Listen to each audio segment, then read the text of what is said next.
శ్రీ గురుభ్యో నమ. గురుర్బ్రహ్మ గురుర్విష్ణు గురుర్దేవో మహేశ్వర గురు సాక్షాత్ పరం బ్రహ్మ తస్మై శ్రీ గురవే నమ. అస్మద్గురుచరణ పాదారవిందాభ్యాం నమ. నిన్నటి మన మహాభారత ప్రస్థానంలో ఆ వనవాసానికి చేరుకున్నటువంటి పాండవులు కామ్యక వనానికి చేరారు. కామ్యక వనంలో ధృతరాష్ట్రుని చేత గెంటివేయబడినటువంటి విదురుడు అక్కడికి వెడితే ఆ విదురుడు యొక్క వియోగాన్ని భరించలేక ధృతరాష్ట్రుడు వెంటనే నేను పొరపాటుగా ఆ విదురుణ్ణి వెళ్ళిపోమన్నాను, చాలా బాధపడుతున్నాను, అతడు లేకుండా నేను క్షణం కూడా ఉండలేను, అందువలన వెళ్ళి ఆ విదురుణ్ణి తీసుకురావయ్యా అని అప్పుడు వెంటనే సంజయుడిని పంపిస్తే ఆ సంజయుడు వెళ్ళి విదురుణ్ణి తీసుకొచ్చాడు ధృతరాష్ట్రుడి యొక్క శాసనంతో.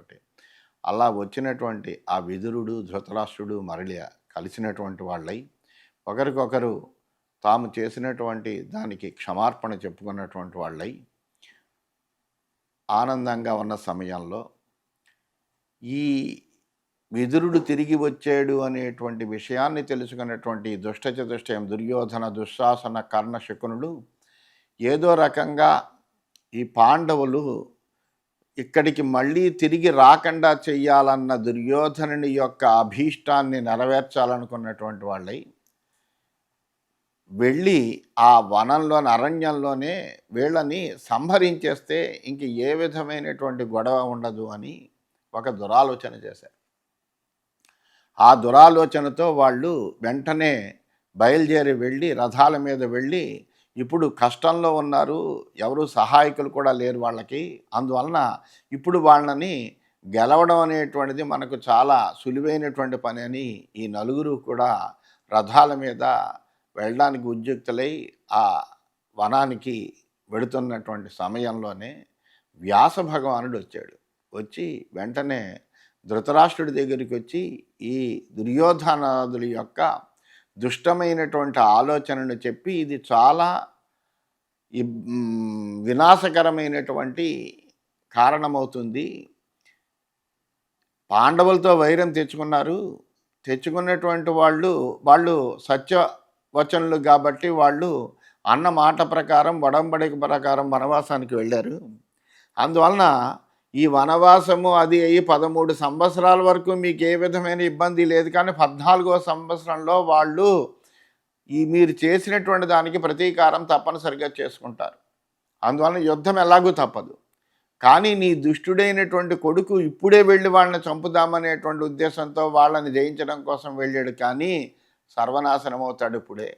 అందువలన నువ్వు దీన్ని నివారించుకోలేకపోతే చాలా ఇబ్బంది పడతావు సుమా అని వ్యాసుడు ఆ ధృతరాష్ట్రుడికి చెబుతున్నాడు. నీ కొడుకు యొక్క దుష్టమైనటువంటి బుద్ధి మార్చడం అనేటువంటిది ఎవరి వల్ల కాదు, కానీ నువ్వు నిగ్రహించుకోకపోతే కనుక నీ కొడుకు యొక్క నాశనాన్ని ఇప్పుడే చూడవలసినటువంటి పరిస్థితి వస్తుంది.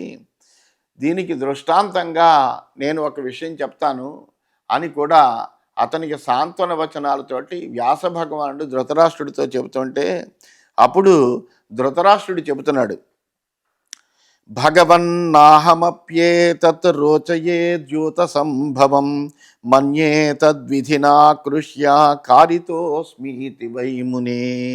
ఓ పూజ్యుడా, ఈ జోదం వల్ల జరిగినటువంటి దీన్ని నేను కూడా ఇష్టపడడం లేదు మనసారా.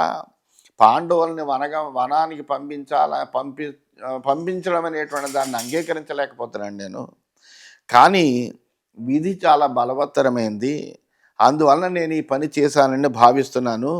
నైతద్ రోచయతే భీష్మ న ద్రోణో విదురో నచ గాంధారీ నేచ్చతి జ్యోతం తత్ర మోహాత్ ప్రవర్తితం. భీష్ముడు ద్రోణుడు విదురుడు గాంధారీ కూడా ఈ జోదాన్ని ఇష్టపడరు కూడా, కానీ దాని పట్ల మోహం వల్ల ఈ జోదం అనేటువంటిది జరిగింది. పరిత్యక్తుం నశక్నోమి దుర్యోధనమచేతనం పుత్రస్నేహేన భగవన్ జానన్నపి ప్రియవ్రత. ఓ ప్రియవ్రత, ఆ దుర్యోధనుడు అవివేకి అని తెలిసినప్పటికీ, వాడు దుష్టుడు అనేటువంటి విషయం తెలిసినప్పటికీ కూడా పుత్రస్నేహం చేత నేను వాడిని వదలలేకపోతున్నాను. అందువలన నా పుత్రుడే అవడం వల్ల వాడిని నేను వదిలివేయలేకపోతున్నానయ్యా అని చెబితే అప్పుడు వ్యాసుడు చెబుతున్నాడు, వైచిత్ర వీర్య నృపతే సత్యమాహ యథా భవాన్ దృఢం విద్మః పరం పుత్రాన్న విద్యతే. వ్యాసుడు చెబుతున్నాడు, రాజా నువ్వు చెప్పినటువంటి మాట సత్యమే.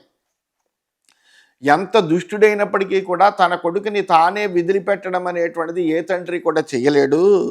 ఎందుకంటే పుత్రుడు అనేటువంటి వాడే చాలా మిక్కిలి ఇష్టమైనటువంటి వాడు. పుత్రుని కంటే ఇష్టమైనది మరొకటి ఏమీ లేదనేటువంటి విషయం మాకు కూడా తెలుసు. ఈ పుత్రుడే శోచన కారణమవుతాడు కాబట్టి, శత్రువు ప్రీతికారకుడు అవుతాడు కాబట్టి శ్రేష్ఠుడు. ఎందుకంటే మన యొక్క బాధలకి కారణమైనటువంటి వాడు పుత్రుడే. అయినప్పటికీ కూడా అటువంటి బాధలకి కారణమవుతున్నాడు కాబట్టి శత్రువు అవుతాడు. కానీ వాడంటే ఇష్టం కాబట్టి వాడు శ్రేష్ఠుడు అవుతాడు. శత్రువు అయినప్పటికీ కూడా వాడిని మనము ప్రేమగా చూస్తాము. ఎందుకంటే నా కుపుత్రాత్ పరహ శత్రువు అని చెప్తుంది శాస్త్రము. ఒక దుష్టమైనటువంటి పుత్రుడి కంటే గొప్పవాడైనటువంటి శత్రువు ఎవడు లేడని. కానీ నా సత్పుత్రాత్, అలాగే నా సత్పుత్రాత్ పరసఖ అని కూడా చెబుతోంది. ఒక సజ్జనుడైనటువంటి పుత్రుణ్ణి మించినటువంటి స్నేహితుడు లేడు, ఒక దుష్టుడైనటువంటి పుత్రుణ్ణి మించినటువంటి శత్రువు లేడు అని చెబుతున్నారు ఆర్యోక్తి. అయినప్పటికీ పుత్రుడి మీద ఉండేటువంటి ప్రేమ ఉంది చూసావా, అది చాలా శ్రేష్టమైనదయ్యా. అందువలన పుత్ర స్నేహం వలన, పుత్ర వ్యామోహం వలన నువ్వు కాదనలేకపోయావు అనేటువంటి మాట సత్యమే, దాన్ని మేము అంగీకరిస్తాం. ఇంద్రోపి అశ్రునిపాతేన సురభ్యా ప్రతిబోధిత అన్యై సమృద్ధైరప్యర్థై నసుతాన్ మన్యతే పరం. సమృద్ధాలైనటువంటి ఇతర పదార్థాల చేత సంపన్నుడైనప్పటికీ కూడా, అనేకములైనటువంటి ఇతరములైన సమృద్ధిగా పదార్థాలు ఉన్నప్పటికీ కూడా పుత్రుల్నే ఎవడైనా ఇష్టంగా భావిస్తాడు, గొప్పగా భావిస్తాడు. ఈ విషయాన్ని సురభి కామధేనువు కూడా తన కన్నీటిచే ఇంద్రుడు తెలుసుకునేటట్టుగా చేసింది కూడా. అత్రతే కీర్తయిష్యామి మహదాఖ్యానముత్తమం సురభ్యాశ్చైవ సంవాదం ఇంద్రస్య చ విశాంపతే. ఈ సందర్భంలో ఆ ఇంద్రుడికి సురభికి జరిగినటువంటి సంవాదం గొప్పదైనటువంటి సంవాదం అది. ఎందుకంటే కొడుకుని మించినటువంటిది ఏదీ లేదు అనేటువంటిది తెలియజేసేటువంటి ఒక సంవాదం జరిగింది ఆ కామధేనువుకి ఇంద్రుడికి మధ్య. దాన్ని నేను నీకు ఆ ఆఖ్యానాన్ని అంతటిని కూడా చెప్తానయ్యా. త్రివిష్టపగతారాజన్ సురభి ప్రారుదత్కిల గవాం మాత పురాతాత తామింద్రో అన్వకృపాయత. రాజా, పూర్వం ఒకనొకప్పుడు గోమాత అయినటువంటి సురభి స్వర్గానికి వెళ్ళి భోరుని ఏడ్చిందిట. నాయన, అప్పుడు ఇంద్రుడు దాని పట్ల చాలా దయ చూపేట. అప్పుడు ఆ సురభితో ఇంద్రుడు ఈ విధంగా అన్నాడు, కిమిదం రోదిషి శుభే కచ్చి క్షేమం దివౌకసాం మానుషేష్వధవా గోషు నైతద్బలం భవిష్యతి. ఆ ఇంద్రుడు చెబుతున్నాడు, ఓ గోమాత, ఓ సురభి, నువ్వు ఏడుస్తున్నావిటమ్మా. స్వర్గంలో ఉన్నటువంటి వాళ్ళందరూ కూడా క్షేమమే కదా, మనుష్యులకు గోవులకు కుశలమే కదా, ఏ విధమైన ఇబ్బంది లేదు కదా. చిన్న కారణానికి నీకెంతటి విచారణ తగదు, అందువల్ల నీ బాధ ఏమిటి అని అడిగాడు. అడిగితే అప్పుడు సురభి చెబుతోంది, వినిపాతో నవః కశ్చిద్ దృశ్యతే త్రిదిశాధిప అహంతు పుత్రం శోచామి తేన రోదిమి కౌశిక. సురభి చెబుతోందో, దేవేంద్ర, మీకు ఎటువంటి ప్రమాదము కనపడడం లేదు, కానీ నేను పుత్రుణ్ణి గురించి దుఃఖిస్తున్నానయ్యా, అందువల్ల నేను ఏడుస్తున్నాను. పశ్యైనం కర్షకం క్షుద్రం దుర్బలం మమ పుత్రకం ప్రతోదేన అభినిఘ్నంతం లాంగలేన చ పీడితం. ఈ నీచుడైనటువంటి కర్షకుణ్ణి చూడు, ఇతడు ఏం చేస్తున్నాడంటే నాగలితో బాధిస్తూ దుర్బలుడైనటువంటి నా కుమారుణ్ణి కర్రతో మాటికి కొడుతున్నాడు. నాగలికి ఎద్దులు కట్టి ఆ ఎద్దుల చేత దున్నిస్తున్నటువంటి ఆ కర్షకుడు ఒక ఎద్దు సమానంగా లాగలేకపోతుంటే దాన్ని కొడుతున్నాడు. మరి అది గోసంతానమే కదా. అందువలన అది చూసి ఈమెకి చాలా బాధ కలిగింది. నిషీదమానం సోత్కంఠం వధ్యమానం సురాధిప కృపావిష్టాస్మి దేవేంద్ర మనశ్చ ఉద్విజతే మమ ఏకస్తత్ర బలోపేత ధురముద్వహతే అధికాం అపరోపి అబల ప్రాణ కృశోధనుని సంతత కృశోధమని సంతత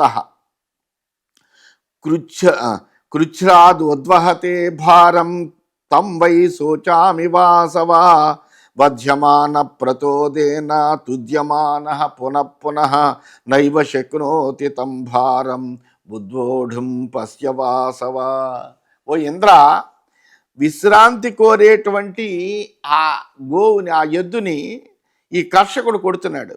దాన్ని చూస్తే జాలి కలుగుతోందయ్యా, మనస్సు ఉద్విగ్నతను పొందుతోంది. అతని దగ్గరున్నటువంటి 2 ఎడ్లలో ఒకటి బలంగా ఉంది, ఒకటి బలహీనంగా ఉంది. ఆ బలంగా ఉన్నది బాగానే లాగుతోంది, బలహీనమైనటువంటిది లాగలేకపోతోంది. అలా లాగలేకపోతున్నటువంటి దాన్ని ఈ కర్షకుడు ఏం చేస్తున్నాడంటే కొడుతున్నాడు. అది దుర్బలమైనటువంటి ప్రాణం కలిగినటువంటిది, చిక్కింది, నరాలపై కనపడుతున్నాయి, అది అతి కష్టం మీద భారాన్ని మోస్తుంది. నేను దాని గురించి దుఃఖిస్తున్నానయ్యా. కర్రతో మాటి మాటికి అతడు కొడుతూ ఉంటే, హింసిస్తూ ఉంటే అది భారాన్ని మోయలేకపోతుంది చూడు, దానివల్ల నేను బాధపడుతున్నాను. తతోహం తస్య శోకార్త విరౌమి భృష దుఃఖిత అశ్రూణి ఆవర్తయంతి చ నేత్రాభ్యాం కరుణాయతి. అందువలన నేను దాని కష్టం వలన మిక్కిలి దుఃఖాన్ని పొందానయ్యా. నా 2 కళ్ళ నుంచి కూడా అశ్రువులు ధారగా కారుతున్నాయి. దీనికి కారణం అది పాపము. దుర్బలమైనటువంటి నా పుత్రుడు అలాగా బాధపడుతుంటే నేను చూడలేను కదా అనంది. అంటే అప్పుడు ఇంద్రుడు చెబుతున్నాడు, తవ పుత్ర సహస్రేషు పీడ్యమానేషు శోభనే కిం కృపాయితవత్యత్ర పుత్ర ఏకత్ర హన్యతి. అప్పుడు ఇంద్రుడు చెబుతున్నాడు, కళ్యాణి, నీకు 1000 కొద్ది పుత్రులు ఉన్నారు కదా, వాళ్ళందరూ కూడా బాధింపబడుతున్నారు కదా, అనేక మంది పుత్రులు. వీడు ఈ ఒక్క పుత్రుడు బాధపడుతున్నాడని నువ్వు ఎందుకు జాలి పడుతున్నావు? ఇంతమంది అంతమంది కూడా నీ పుత్రులు అందరూ కూడా ఇలా కర్షకుల చేత ఇలాగా భారాన్ని మోపి అలాగ నాగలి దున్నించడం అనేటువంటిది జరుగుతోంది కదా, మరి అందరూ కష్టపడుతూనే ఉన్నారు కదా, ఈ పుత్రుడి గురించే నువ్వు ఇలా బాధపడుతున్నావు ఏంటంటే సురభి చెప్పిందిట, ఏది పుత్ర సహస్రాణి సర్వత్ర సమతైవమే దీనస్యతు సతశక్ర పుత్రస్యాభ్యధిక ఆకృప. అయితే నాకు 1000 మంది పుత్రులు ఉన్నప్పటికీ వాళ్ళందరి యందు, అంటే నా పుత్రులు ఎవరైతే ఉన్నారో అందరి యందు నాకు సమానమైనటువంటి భావమే ఉంది, పక్షపాతం ఏం లేదు. కానీ వీడు చాలా దీనుడిగా ఉన్నాడు, మిక్కిలి బాధపడుతున్నాడు, అస్సలు మొయ్యలేకపోతున్నాడు, భారాన్ని సహించలేకపోతున్నాడు. అటువంటి వాణ్ణి ఈ కర్షకుడు ఏం చేస్తున్నాడంటే బలవంతంగా హింసిస్తున్నాడు. ఇది చూస్తే నా మనస్సు బాధపడుతోంది. అందువల్ల ఇతన్ని చూసినప్పుడు నాకు ఎక్కువ జాలి కలుగుతోందయ్యా. ఎవరికైనా ఎంతమంది పుత్రుడు ఉన్నప్పటికీ ఆ పుత్రుల్లో దీనంగా బాధపడేటువంటి వాడు ఒకడు ఉంటే వాడి యందు ఎక్కువ ప్రేమ ఉంటుంది. అయ్యో, ఈ కుర్రవాడు ఇలా కష్టపడుతున్నాడే, వీడికి ఏదైనా మనం సహాయం చెయ్యాలి అని అనిపిస్తుంది. మిగిలినటువంటి వాళ్ళ గురించి ఆలోచన అప్పుడు రాదు, అది సహజమే కదా అని ఆ సురభి చెప్పింది. అది అందువలన ఆ వృత్తాంతాన్ని వ్యాసుడు ఇక్కడ ధృతరాష్ట్రుడికి చెప్పి అంటున్నాడు, తదింద్ర సురభీ వాక్యం నిశమ్య భృష విస్మిత జీవితేనాపి కౌరవ్య మేనే అభ్యధికమాత్మజం. అందువలన ఓ కురురాజా ధృతరాష్ట్ర, సురభి యొక్క ఈ మాటల్ని విన్నటువంటి ఇంద్రుడు చాలా ఆశ్చర్యం పొందాడు. అప్పటి నుండి అతడు పుత్రుని ప్రాణాల కంటే ఎక్కువ ప్రేమగా చూశాడు. ప్రవవర్షచ తత్రైవ సహసా తోయముల్బణం కర్షకస్యాచరన్ విఘ్నం భగవాన్ పాకశాసన. వెంటనే ఆ సురభి చెప్పినటువంటి మాటలు విని ఈ ప్రేమ సహజమైనది అని తెలుసుకున్నటువంటి వాడే ఇంద్రుడు వెంటనే ఆ కర్షకుడి యొక్క పనికి విఘ్నాన్ని కలిగిస్తూ, అంటే ఈ గోవుని హింసించేటువంటి పనికి విఘ్నాన్ని కలిగిస్తూ నీరు పొంగేటట్టుగా కుంభవృష్టిని కురిపించేటప్పటికీ అప్పుడు ఆ కర్షకుడు ఆ పనిని మానేశాడు. తద్యథా సురభి ప్రాహ సమవేతాస్తు తే తథా సుతేషు రాజన్ సర్వేషు హీనేషు అభ్యధికా కృప. అలాగే సురభి చెప్పినటువంటి విధంగానే నీకు కూడా అటువంటి భావన ఉండాలయ్యా. కౌరవులు పాండవులు అందరూ నీ కుమారులే. అయినప్పటికీ వాళ్ళలో ఎవరైతే దీనస్థితిలో ఉన్నారో వాళ్ళ యందు నీకు ఎక్కువ ప్రేమ ఉండాలి. అంతే తప్ప బాగున్నటువంటి వాళ్ళ యందు ప్రేమ కాదు, నీకు దీనంగా ఉన్నటువంటి వాళ్ళ యందు ఎక్కువ దయ ఉండాలయ్యా నీకు. యాదృశో మే సుతః పాండు తాదృశో మేపి పుత్రక విదురశ్చ మహాప్రాజ్ఞ స్నేహాదే తద్బ్రవీమ్యహం. నాకు పాండురాజు నాకు ఎటువంటి వాడో నువ్వు కూడా నాకు అటువంటి వాడవే. అందరూ కూడా నాకు కావలసినటువంటి వాళ్ళే. అందువలన అలాగే మహాప్రాజ్ఞుడైనటువంటి విదురుడు కూడా అటువంటి వాడే. ఎందుకంటే ఈ ముగ్గురు కూడా నాకు పుత్రులైనటువంటి వాళ్ళే. అందువలన ఆ స్నేహంతో నేను ఇదంతా చెబుతున్నానయ్యా.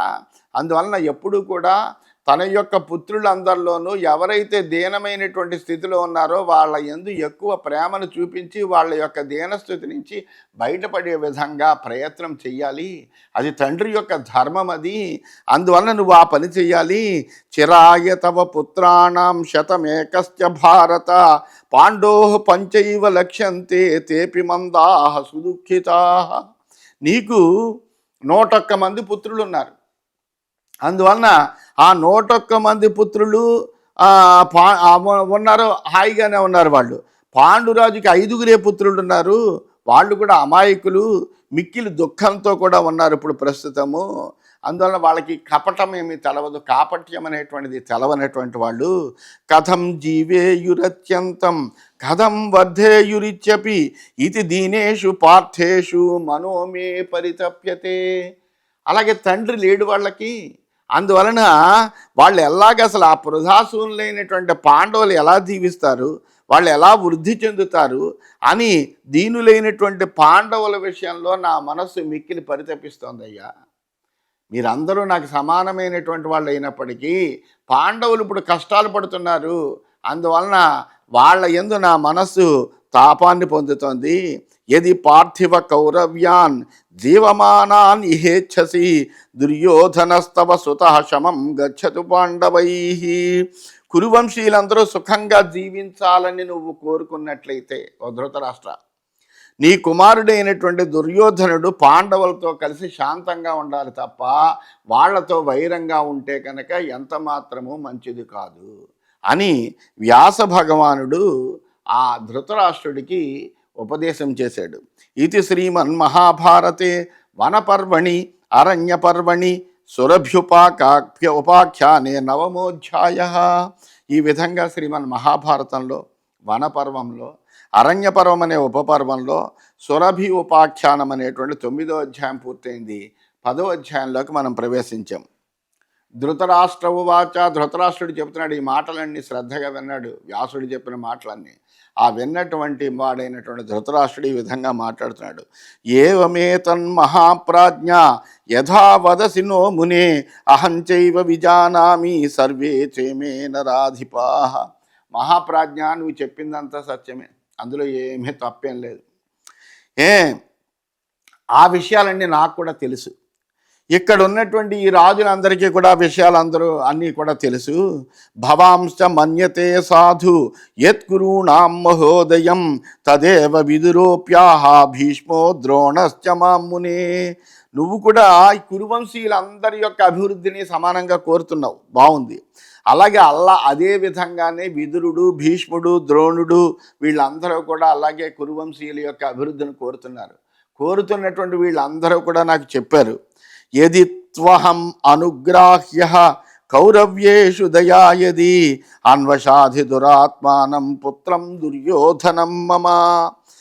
నేను నీకు అనుగ్రహింపదగినటువంటి వాణ్ణి అయితే, అంటే నన్ను నువ్వు అనుగ్రహించదలుచుకునేట్లయితే, కురువంశీయులందరూ బాగుండాలి అనేటువంటి భావన నీకుంటే, ఈ కురువంశీయుల మీద నీకు దయ ఉంటే కనుక దుర్మార్గుడైనటువంటి నా కుమారుడైనటువంటి దుర్యోధనుడిని నువ్వు శాసించు, నేను శాసించలేను. అందువలన నువ్వు శాసించవయ్యా అని వ్యాసుడిని కోరాడు ధృతరాష్ట్రుడు. కోరితే వ్యాసుడు అంటున్నాడు, అయం ఆయాతి వైరాజన్ మైత్రేయో భగవాన్ ఋషి అన్విష్య పాండవాన్ భ్రాతॄన్ ఇహ ఏత్య అస్మద్దిదృక్షయా. రాజా, పూజ్యుడైనటువంటి మైత్రేయ మహర్షి వస్తున్నాడయ్యా ఇక్కడికి. ఆయన కామ్యక వనంలో పాండవ సోదరులందరినీ కలిశాడు. ఆ కలిసిన తర్వాత మనల్ని చూడాలనేటువంటి కోరికతో ఇక్కడికి వస్తున్నాడు. ఏష దుర్యోధనం పుత్రం తవ రాజన్ మహాన్ ఋషి అనుశాస్తా యథా న్యాయం క్షమాయాస్య కులస్య చ. ఈ వంశం యొక్క శాంతి కోసమనే ఆ మహర్షి ఇక్కడికి వస్తాడు. వచ్చి నీ కుమారుణ్ణి అయినటువంటి దుర్యోధన్ని యథాన్యాయంగా శాసిస్తాడు. అందులో నువ్వు కోరినటువంటి కోరిక తీరుతుంది. అయితే బ్రూయాత్ యదేశ కౌరవ్య తత్కార్యం అభిశంకయ అక్రియాయాంతు కార్యస్య పుత్రం తే శిప్యసేరుషా. అయితే ఒక్క విషయం ఉన్నది కురునందన, ఆ మైత్రేయ మహర్షి వచ్చి నీ కుమారుణ్ణి శాసిస్తాడు. నీ కుమారుణ్ణి శాసించినప్పుడు ఆ మైత్రేయ మహర్షి ఏ విధంగా చెప్పాడో అట్లాగే చెయ్యాలి. అలా కనుక నీ కుమారుడు చెయ్యకపోతే నీ కుమారుణ్ణి శపిస్తాడు కూడా అతడు. అందువలన కోపం వస్తుంది ఆయనకి, కోపం వస్తే శపిస్తాడు అని చెప్పాడు. ఏవముక్త్వా యయౌ వ్యాస మైత్రేయ ప్రత్యదృశ్యత పూజయా ప్రతిజగ్రాహ సపుత్రస్తం నరాధిప. అప్పుడు వెంటనే ఈ విధంగా ధృతరాష్ట్రుడికి చక్కటి ఉపదేశం చేశాడు వ్యాస భగవానుడు. చేసేసి ఆయన తన పని అయిపోయిందని చెప్పి ఆయన అక్కడి నుంచి వెళ్ళిపోయాడు. వెళ్ళిన తర్వాత వెంటనే ఆయన చెప్పినట్టుగానే మైత్రేయ మహర్షి వస్తూ కనిపించాడు. ధృతరాష్ట్రుడు వెంటనే తన కొడుకుతో కలిసి అతనికి సగౌరవంగా స్వాగతం పలికాడు ఆ మైత్రేయ మహర్షికి. అర్ఘ్యాద్యాభి క్రియాభిర్వై విశ్రాంతం మునిసత్తమం ప్రశ్రయేణ అబ్రవీత్ రాజా ధృతరాష్ట్రో అంబికాశుత. అర్ఘ్యపాద్యాది ఉపచారాలన్నీ కూడా చేశాడు. ఆ మునిశ్రేష్ఠుడు చక్కటి ఆసనం మీద కూర్చోబెట్టాడు, విశ్రాంతి తీసుకున్నాడు. తీసుకున్న తర్వాత ఆ మైత్రేయుడితోటి ఈ అంబికాసుదుడైనటువంటి ధృతరాష్ట్ర మహారాజు వినయంగా ఈ విధంగా అన్నాడు. సుఖేన ఆగమనం కచ్చిత్ భగవన్ కురుజాంగలాన్ కచ్చిత్ కుశలినో వీరాహ భ్రాతరః పంచపాండవాహ. ఓ పూజ్యుడా, కురుదేశాలకి నువ్వు సుఖంగా వచ్చావా? నీకు మార్గాయాసం ఏం కలగలేదు కదా? వీరులు సోదరులైనటువంటి ఆ పంచపాండవులు కుశలంగా ఉన్నారా అని అడిగాడు. ఎందుకంటే పాండవులను చూసి ఆయన వస్తున్నాడు అని తెలిసింది కాబట్టి ఆ పాండవులు కులసగా ఉన్నారా అని అడిగాడు. సమయే స్థాతుమిచ్చంతి కచ్చిచ్చ భరతర్షభా కచ్చిత్ కురూణాం సౌభ్రాత్రం అభ్యుచ్ఛిన్నం భవిష్యతి. ఆ భరత శ్రేష్ఠులు తమ ప్రతిజ్ఞని పాలించడంలో స్థిరంగా ఉండాలనుకుంటున్నారా? కౌరవుల్లో భ్రాతృభావము అవిచ్ఛిన్నంగా ఉంటుందా? ఈ విషయాలన్నీ నువ్వు చెప్పవలసింది అని ఆయన్ని మైత్రేయుడిని ప్రశ్నించాడు. ప్రశ్నిస్తే ఆ మైత్రేయుడు చెప్పబోతున్నాడు. ఆ మైత్రేయుడు ఏం చెప్తాడు అనేటువంటి విషయాన్ని మనము రేపటి భాగంలో తెలుసుకుందామని తెలియజేస్తూ స్వస్తి.